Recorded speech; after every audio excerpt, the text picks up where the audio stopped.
मेरा नाम सुकेश है। मैंने दिल्ली की हवा में लगातार 5 साल तक सांस ली। अब मुझे लंग कैंसर हो गया है। मुझे नहीं लगता मैं बच पाऊंगा। अफसोस, सुकेश बच नहीं सका।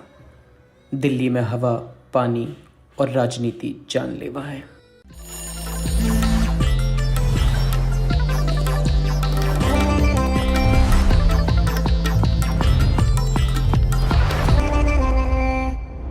नमस्कार, आदाब and welcome. You watching Sunday show with सार्थक, वो शो जहां हम करते हैं न्यूज की बात एंटरटेनमेंट के साथ। इस एपिसोड की शुरुआत एक सैड न्यूज से करनी पड़ेगी। आपने अब तक सुन लिया होगा, जिसने नहीं सुना है उसे बता दूं कि गुजरात के मोरबी में एक सस्पेंशन ब्रिज के टूटने के बाद लगभग 140 लोगों की मौत हो गई। कई लोग गंभीर रूप से घायल हो गए और कई लोग अभी तक लापता हैं। कौन था आपका? कौन था? हमारी बहन का भाणेज था। छोटा बच्चा था? हाँ, छोटा बच्चा। तो अभी तक नहीं मिला है? तो यहाँ पे था।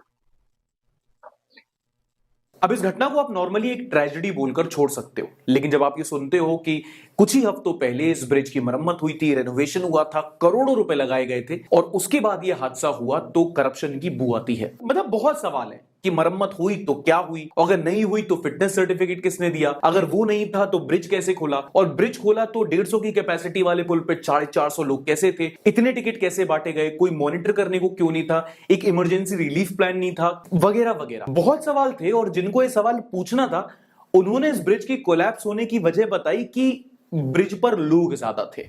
इसके अलावा इस दुर्घटना के लिए जो वहां लोग मौजूद थे, उनकी भी तो कुछ जिम्मेदारी बनती है।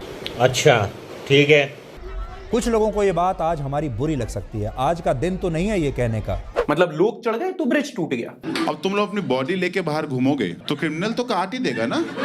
और आप गुजरात मॉडल देखो कि रिपेयर वर्क के बाद जो ब्रिज टूटा उसमें लोग घायल हुए और वो अस्पताल गए, तो अस्पताल में जब लाइमलाइट आई तो अस्पताल को भी रिपेयर करना पड़ गया। You can see that new tiles are being fitted here. The plaster of the wall has almost fallen and through a patch cement is visible. It looks like some construction site. अब hopefully यहाँ पर bridge की तरह repair work नहीं हुआ, वरना media वाले बोल देंगे कि अरे वो तो ज्यादा लोग आ गए तो बेड कम पड़ गए। इसमें प्रशासन की क्या गलती? मामले को व्हाइट वॉश करने और अकाउंटेबिलिटी हटाने के लिए जगह जगह एक हेडलाइन चलाई जा रही थी, मोदी आए मरहम लगाने, मोरबी का जख्म मोदी का मरहम। मतलब ये कौन सा मरहम है जो सारे न्यूज चैनल वाले मिलकर साथ लगा रहे हैं? बर्नौल। अरे बाप रे, ये तो धोती खोल रहा है। देखो, अगर आप मीडिया के मसले से देखो तो एक पॉइंट आता है जब आपको प्रोपेगेंडा और इंसानियत के बीच में कुछ एक चूज करना होता है, और मीडिया वाले इस मामले में इतना गिर चुके हैं कि मोरबी का वो पुल भी फेल है। खैर, ये लोग तो जर्नलिज्म की बात करेंगे नहीं, तो क्यों ना इनकी फेवरेट टॉपिक के बारे में बात की जाए, पाकिस्तान। अगली मेजर कंट्रोवर्सी रही जब पाकिस्तान में वहां के पूर्व प्रधानमंत्री इमरान खान की गोली मारकर हत्या करने की कोशिश की गई। अटैकर एक गनमैन है जिसने रैली के दौरान गोलियां चलाई।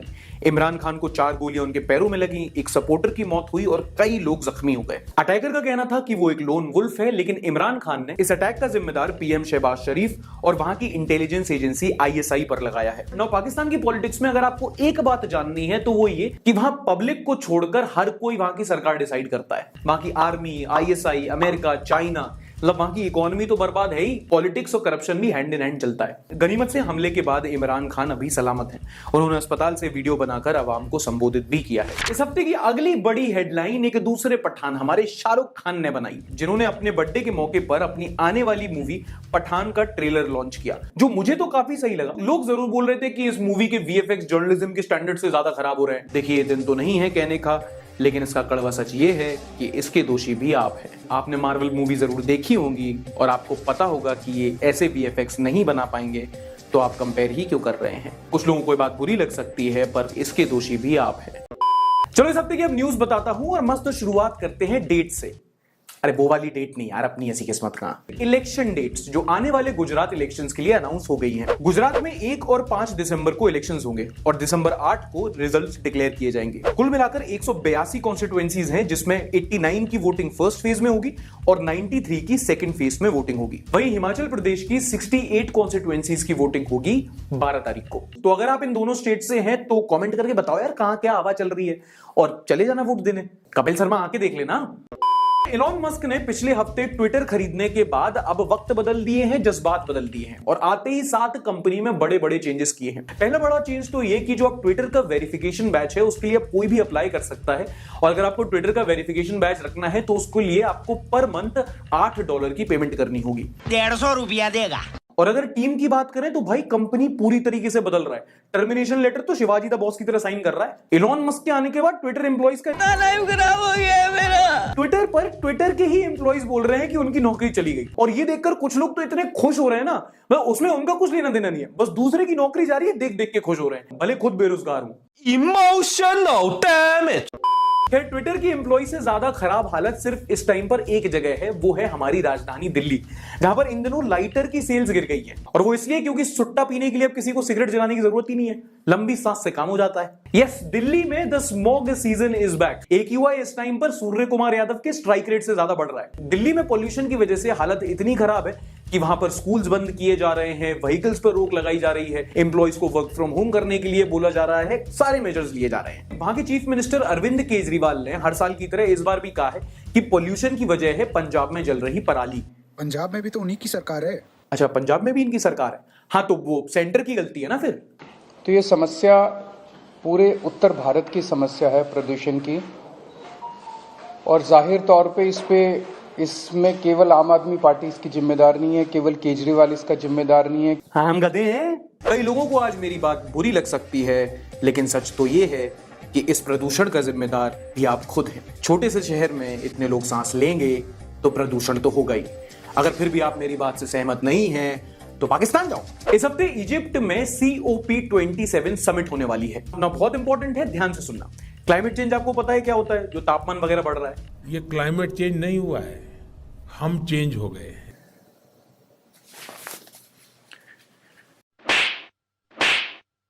देखिए, क्लाइमेट चेंज को टैकल करने के लिए हर साल होता है कॉन्फ्रेंस ऑफ पार्टीज, जिसमें दुनिया भर के लगभग 200 देशों के लीडर्स मिलते हैं और क्लाइमेट चेंज को टैकल करने के लिए बड़े बड़े वादे करते हैं और अगले साल बिना कोई एक्शन लिए फिर से किसी और समिट में फिर से वही बड़े बड़े वादे करते हैं। इट्स लाइक योर रिलेशनशिप, मतलब कमिटमेंट है, एफर्ट्स नहीं।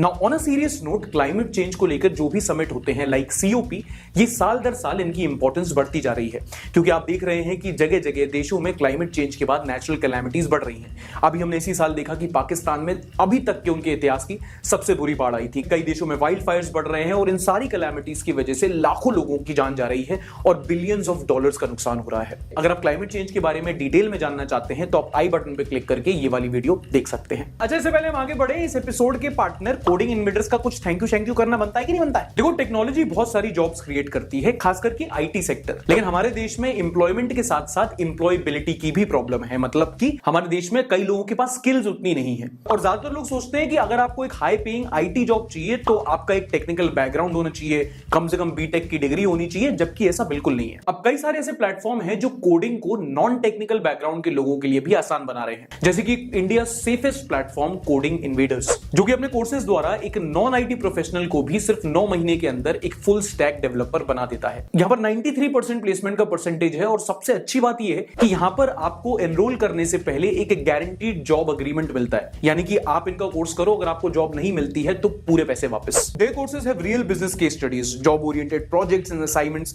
designed by the industry experts from Amazon, Philips, Deloitte and others. इनके कोर्सेज ऐसे डिजाइन है कि एक नॉन IT प्रोफेशनल भी हाई पेइंग IT जॉब्स के लिए एलिजिबल हो सकता है। 300 से ज्यादा हायरिंग पार्टनर्स हैं जिनकी मदद से ये पिछले 2 सालों में 20,000 से ज्यादा कैंडिडेट्स की जॉब लगा चुके हैं with the salary of between 10 to 25 LPA। अगर आप इनके जॉब गारंटी बैच को ज्वाइन करना चाहते हैं तो डिस्क्रिप्शन में लिंक है, SJ20 कोड का इस्तेमाल कीजिए और 20% ऑफ पाइए। बढ़ते हैं वीडियो की तरफ। Okay, another important news.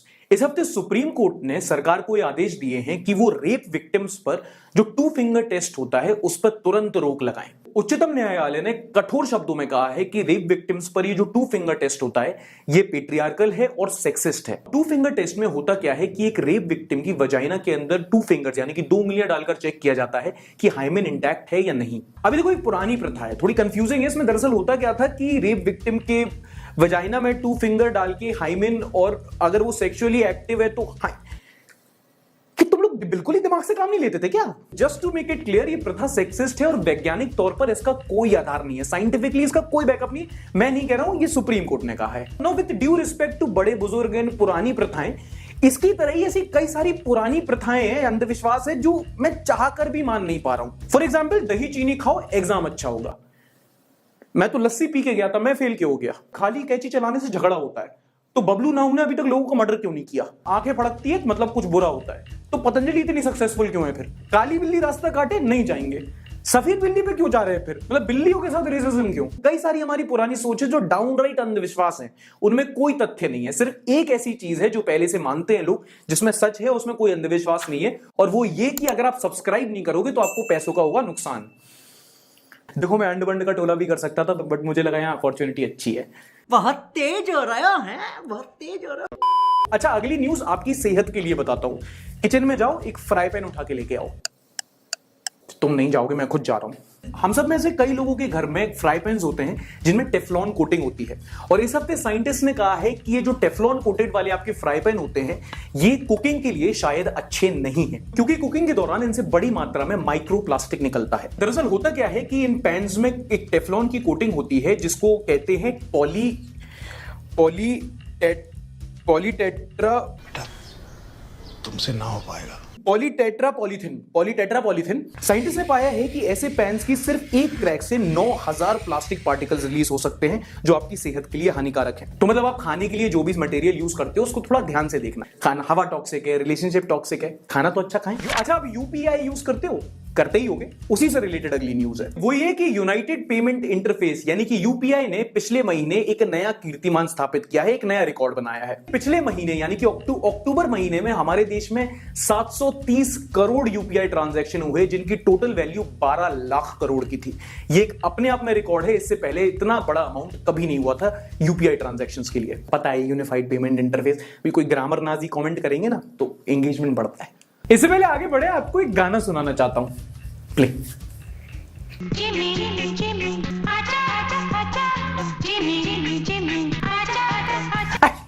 नहीं, मैं टिकटॉकर नहीं बन रहा हूं। दरअसल ये गाना है मिस्टर बप्पी लहरी का जिमी जिमी जिमी, और ये आजकल हमारे पड़ोसी देश चाइना में वहां के लोग इस्तेमाल कर रहे हैं चाइनीज गवर्नमेंट के खिलाफ प्रोटेस्ट करने के लिए।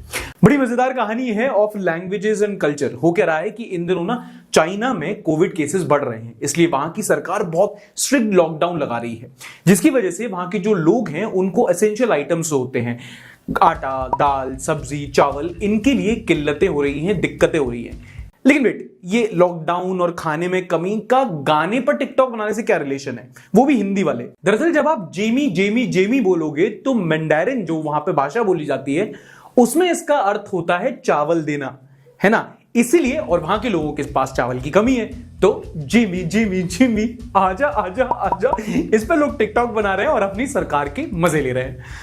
मध्य प्रदेश में एक लड़का 2 दिन से अपनी गर्लफ्रेंड के घर पर रुका हुआ था। अब इसमें कौन सी बड़ी बात है, प्रोग्रेसिव सोसाइटी, इतना तो चलता है। 4 थिंग्स टू नोट। 1, ये लड़का माइनर था, इसकी गर्लफ्रेंड शादीशुदा थी, ये अपनी शादीशुदा गर्लफ्रेंड के ससुराल में रुका हुआ था और उसका भाई बनकर रुका हुआ था। सही खेल गया बेंच। तो फिर जब ससुराल वालों को शक हुआ कि बहुरानी और साले साहब में तो गेम ऑफ थ्रोन्स चल रहा है, तो उन्होंने पूछताछ की और ये पकड़े गए। खत्म, टाटा, गुड बाय, गया। जापान में हाल ही में एक बहुत ही अनोखा वर्ल्ड रिकॉर्ड बना है, जब एक जगह पर एक ही साथ एक ही नाम के लोग, लगभग 178 लोग मिले और उन्होंने एक वर्ल्ड रिकॉर्ड बनाया। एक तो अजीबोगरीब वर्ल्ड रिकॉर्ड बनते हैं आजकल। हिरोकाजु तनाका नाम के 178 यानी 178 लोग एक साथ मिले और एक वर्ल्ड रिकॉर्ड बनाया, जो इंडिया का कोई भी स्कूल तोड़ सकता है। हमारे यहाँ नाम इतने कॉमन होते हैं, करना क्या है? देखो, हर्ष, अभिषेक, आदित्य, श्रेया, ये नाम लोग हैं, और अग्रवाल, शर्मा, सिंह और कुमार, ये सरनेम हो गए। मैच द फॉलोइंग कर लो, हर क्लास के हर सेक्शन में कम से कम 4-5 बालक मिलेंगे। ये बेचारों का नाम इतना कॉमन होता है, इनका नाम भी रोल नंबर हो जाता है। मेरी क्लास में था एक आदित्य सिंह 1, आदित्य सिंह 2, हार्दिक झा 1, हार्दिक। मूविंग ऑन, समझ रहे हो? चलो थोड़ी कुछ पॉजिटिव स्टोरीज पर ध्यान डालते हैं। कानपुर से दिल्ली जा रही थी एक फ्लाइट और उसमें एक बुजुर्ग कपल जो है वो ट्रैवल कर रहा था। अपेरेंटली वो पहली बार ट्रैवल कर रहे थे, इसलिए जब वो एयरपोर्ट पे पहुंचे तो वो बहुत ज्यादा कंफ्यूज हो रहे थे कि कहां जाना है, कहां से एंट्री लेनी है, किसको टिकट दिखाना है, कौन से प्लेन में चढ़ना है। उनके साथ एक को पैसेंजर था जो देख के समझ गया कि ये अंकल आंटी ना थोड़े कंफ्यूज है, तो उसने इनको रास्ता दिखाया, उसने उनको अपने प्लेन पे अपनी सीट पर बिठाया, फिर उसने इनकी फोटो खींचकर इनकी बेटी को व्हाट्सएप पर भेजी कि आपके माँ बाप अच्छी तरीके से बैठ गए। और फिर जब उनको थोड़ी सी भूख प्यास लगी तो उनको बिना बताए उनके लिए कुछ खाना पीना ऑर्डर कर दिया। और ये पोस्ट लिंक्डइन पे काफी ज्यादा वायरल रहा। लोगों ने सज्जन को काफी ज्यादा सराहा कि बिना आपने अपना नाम बताए, बिना कुछ एक्सपेक्ट किए आपने किसी एक अनजान कपल की हेल्प की। मैं इसको पॉजिटिव स्टोरी में इसलिए इंक्लूड कर रहा हूं क्योंकि कई बार ऐसा होता है कि हम कुछ एक ऐसी जगह जाते हैं जहां सिस्टम थोड़ा अलग रहता है और हम थोड़ा आउट ऑफ प्लेस महसूस करते हैं और हम थोड़े घबरा जाते हैं। किसी अनजान आदमी से मदद मांगने में भी ना थोड़ा सा ऑकवर्डनेस फील होती है, थोड़ा सा अनकंफर्टेबल लगता है। ऐसे में कोई एक अनजान आदमी आपकी आके हेल्प करता है तो आप पर एक बड़ा इंपैक्ट छोड़ता है। कई बार बस स्टेशन पर, मेट्रो स्टेशन पर हम ऐसा होते हुए देखते हैं कि कोई इंसान परेशान होता है, एक अनजान आदमी आके हेल्प कर देता है, which is a very beautiful thing. एक पर्सनल स्टोरी बताता हूं। मैं कभी एक न्यूज चैनल में एक इंटर्न की तरह ज्वाइन किया था और जब नया नया आया था तो काफी ज्यादा सहमा सा रहता था। तो ऐसे में मेरी एक कोई सीनियर थी, मृदुला आर्या करके, तो वो ये समझ गई कि ये लड़का है थोड़ा कमजोर सा है तो और ये किसी से बात नहीं कर पा रहा है, तो उन्होंने उस टाइम पे मेरी हेल्प की थी। जाके थोड़ा बात कर लिया, जाके कैफेटेरिया दिखा दिया कि अगर चलो कुछ नहीं हो तो, काम नहीं मिल रहा हो तो यहाँ के तुम कॉफी पी सकते हो, कॉफी मशीन कैसे काम करती है। और वो छोटा सा जेस्चर कॉन्फिडेंस बूस्ट करने में काफी ज्यादा हेल्प किया। काफी टाइम बाद जब मैं उनसे दोबारा कभी उनसे बात हुई तो मैंने उनको थैंक यू बोला और वो भूल चुकी थी कि किस लिए थैंक यू बोल रहा है। कहने का मतलब ये कि कभी भी आप कुछ ऐसा छोटा सा जेस्चर करते हैं without expecting anything in return, it makes a deep impact. आपको नहीं पता कि आप छोटी सी किसको मदद कर रहे हो, आप उसको करके भूल जाओगे, लेकिन जिस इंसान की आप मदद कर रहे हो वो शायद आपको हमेशा याद रखे। और ऐसी ही मदद करने की कुछ कहानी है उत्तराखंड की रहने वाली मधु मैखुड़ी जी की, जिनको 12 साल की उम्र में पता चला कि उनकी दोनों टांगों में उनको पोलियो हुआ है और लोग काफी ज्यादा उनको सिंपैथी देते थे जो उनको ज्यादा पसंद नहीं आता था। तो उन्होंने 1997 में अपनी बैंक ऑफिसर की नौकरी से रिटायरमेंट देकर गोकुल संस्था स्टार्ट की, जिससे वो अब तक 10,000 से ज्यादा दिव्यांग लोगों की मदद कर चुकी हैं। उनके गोकुल फिजियोथेरेपी प्रोस्थेसिस सेंटर से हजारों लोगों के सर्जिकल प्रोसीजर्स हुए हैं, आर्टिफिशियल लिम्स लगे हैं और कई लोगों की कंप्यूटर ट्रेनिंग और रिहैबिलिटेशन में भी मदद हो रही है। चलो थोड़ी मीमबाजी कर लेते हैं। तानिया अमर ने लिखा है, was a lot of fun seeing you struggle to say Zimbabwe. अरे होता क्या है ना कि हम लोग थोड़ा हिंदी मीडियम वाले लोग हैं, तो हिंदी वाले अखबार पढ़ते हैं हम, तो उसमें ना जिम्बाब्वे लिखा जाता है कभी कभी, वो जिम्बाब्वे। बेटा तुमसे ना हो पाएगा। देखो कर्नाटका नहीं कर्नाटक पढ़ते हैं हम, साउथ अफ्रीका नहीं साउथ अफ्रीका, अमेरिका नहीं अमेरिका, कनाडा नहीं कनाडा, ऐसी जिम्बाब्वे नहीं जिम्बाब्वे। सीमा ताहिर ने लिखा है, ब्रो पहली बार न्यूज देखने में मजा आया, थैंक यू सो मच। और मैं ये जो मजा है हिंदुस्तान के हर व्यक्ति को देना चाहता हूं। रेमिन @कोकोनट शोरमा ने ट्वीट किया है, the saddest part about my BCom degree is that it won't help me become anything. इस हिसाब से तो बीजे एमसी वाले तो सारे एमसी हुए ना एंड एमबीबीएस तो फिर बीएस है ही। Sayan Chakraborty @3.04, it should be Lakshmi ji not माता Parvati. Excuse me, what do you mean? आपके का ये कहना है कि माता पार्वती से हमको कृपा नहीं आएगी? आपके कमेंट से मेरी धार्मिक भावनाएं ठेस पहुंची हैं। रुक जाओ, मैं बीजेपी वाले दोस्त को अपने फोन करता हूं। हेलो, हाँ ये श्याम भाई कमेंट करके मेरी धार्मिक भावनाओं को ठेस पहुंचाए हैं, इनको बॉयकॉट कर दो और यूएपीए भी लगा देना, और सुनो घर पे बुलडोजर भी चलवा देना। अब बताता हूं। सागर काजम ने ट्वीट किया, these world cup run-outs will forever haunt Bangladesh. किसी ने केएल राहुल का वो रनआउट देखा? भाई मैं तो कह रहा हूं उस टाइम पे ही सुनील शेट्टी ने आतिया से बोल दिया होगा कि जा बिटिया तू जाके अपना जोड़ा वोड़ा देख ले, दामाद जी तो यही हैं। पहले भारत जोड़ो यात्रा फिर run out. Rahul has finally started to perform. Ayesha ने ट्वीट किया है, life was good when cucumber was just a vegetable. अश्लील है लड़की। Why tomato is tomato but potato is not potato and potato is aloo but tomato is not talu? Why? Then why प्याज is not प्यालू? मस्त joke मारा रे, ये हंस रे हलकट हंस। She doesn't talk to other guys. Other guys talk to her. अच्छा, then maybe he is not cheating. He just doesn't like the rules. अच्छा, इस हफ्ते विराट कोहली के होटल रूम का एक वीडियो वायरल हो गया जो एलिजिडली होटल स्टाफ ने लीक किया था। तो विराट कोहली ने उसका पोस्ट डाला। अर्जुन कपूर ने कमेंट किया एब्सोल्युटली अनएथिकल एंड अनकूल। किसी ने रिप्लाई किया तेरे मजे हैं भाई, फैंस ही नहीं है तो वीडियो क्या बनेगी। गजब बेइज्जती है भाई। पिछले एपिसोड में हमने बोला था कि कहीं कहीं जाके कुछ भी ट्वीट कर दो। ये एक मनी भाई है, इन्होंने ट्वीट कर दिया। आपके पोस्ट के नीचे लिखा है बीजेपी जिंदाबाद, बीजेपी की पोस्ट के नीचे लिखा है दिल्ली आओ कभी आम आदमी पार्टी से लड़ने, और नरेंद्र मोदी की पोस्ट के नीचे लिखा है अब उसको भी बेच देंगे मोदी। भाई देखो, मैंने सिर्फ बोला था कर दो कुछ, लेकिन तुम कल यूएपीए लग जाए, डंडे बच जाए, घर पे बुलडोजर चल जाए, मैं जिम्मेदार नहीं हूं। गुड वन दो आज दे कसम से।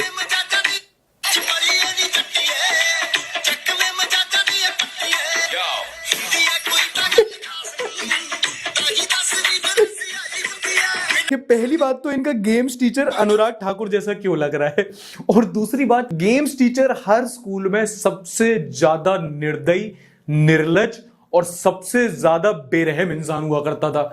हम लोग के स्कूल में हुआ करता था गेम्स टीचर, जब देखो संटी लेके घूमता था, पीछे ही मारता रहता था यार।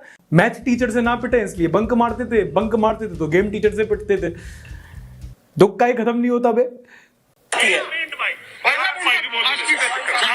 4 साल से एक लड़की ने ब्लॉक करा हुआ है, नाम है वर्षा।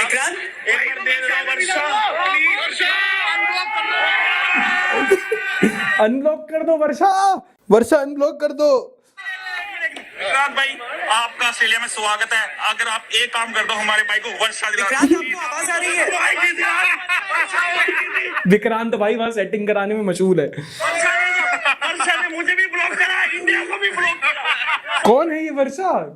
सबको ब्लॉक करती घूम रही है। इनकी गर्लफ्रेंड है, उनका नाम है वर्षा। वो कह रहे पहले वर्षा ने परेशान किया बरसात में, वो कह रहे वर्षा अगर आप सुन रही है, मतलब उनकी गर्लफ्रेंड है, प्लीज मुझे अनब्लॉक कर दो। 8 साल से वो ब्लॉक हुए हैं। श्वेता सिंह भी कह रही है क्या कर रहा है आदमी।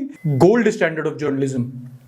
Riya is watching the show from the city of tea gardens and the foothills of Dhauladhar range and the birthplace of PVC captain Vikram Batra. Captain Vikram Batra जिन पर हाल ही में एक मूवी भी आई थी, he was born in Palampur in Himachal Pradesh, मतलब हिमाचल की जो पहाड़ियां हैं, हिमालय की गोद में उनका जन्म हुआ था। और जो भी अगर आप कभी भी बोलोगे we are watching from foot hills of Himalaya, I would assume that you are watching from Uttarakhand और Himachal Pradesh. Just so beautiful यार। मतलब हम लोग हिमाचल प्रदेश इतनी खूबसूरत जगह है कि हम दिल्ली वाले यहाँ गंदगी से परेशान होकर हिमाचल जाते हैं, और फिर जब वहां दिल्ली की याद आती है तो वहां भी गंदगी कर देते हैं। Sharwani Kulkarni is watching from the city where first rail of India landed, usually from the 10 minutes delivery city of India. First rail of India was from Bombay to Thane. तो बॉम्बे या थाने, और ये 10 मिनट सिटी का मुझे नहीं पता, किसी को पता हो तो प्लीज कमेंट करके बताना। फाकिब शहरिया is watching from the town situated near the world's largest Shivling. Okay, world largest Shivling is in the Mahamrityunjay temple which is situated in Nagaon in Assam। अच्छा, असम का नौगांव इसलिए भी फेमस है क्योंकि वहां से ही पास में पड़ता है काजीरंगा नेशनल पार्क, जहां पर 1 हॉर्न्ड राइनोसरस पाया जाता है अभी भी, and it has a very diverse wildlife population. तो I think that is your answer. And Ahmed Shad is watching from the country which has the tallest skyscraper in the world as well as the most number of skyscraper. Tallest skyscraper obviously Burj Khalifa in Dubai. अच्छा, Dubai has the tallest skyscraper ये तो पता था, but the most number of skyscrapers interesting. ऐसे ही अगर आप भी show में फीचर होना चाहते हैं, यू नो द ड्रिल, आपको बस शो देखते हुए अपनी एक सेल्फी लेनी है, उसे सोशल मीडिया पे अपलोड करना है विद #Sunday सार्थक एंड अपने सिटी की हिंट देनी है। ये था इस हफ्ते का एपिसोड। उम्मीद करता हूं आपको पसंद आया होगा। आया तो जरूर लाइक करना, नहीं पसंद आया तो डिसलाइक भी कर सकते हो। काम पसंद आता है तो प्लीज एक पेट्रियन मेंबर या फिर आप एक यूट्यूब मेंबर भी बन सकते हैं। लिंक्स जो है डिस्क्रिप्शन में दिए हुए हैं। पिछले हफ्ते का एपिसोड आपको इधर मिल जाएगा। मिलेंगे अगले हफ्ते, तब तक के लिए अपना ख्याल रखना। टाटा बाय बाय, शब बखैर। Like, subscribe and share. And Varsha unblock कर दो यार।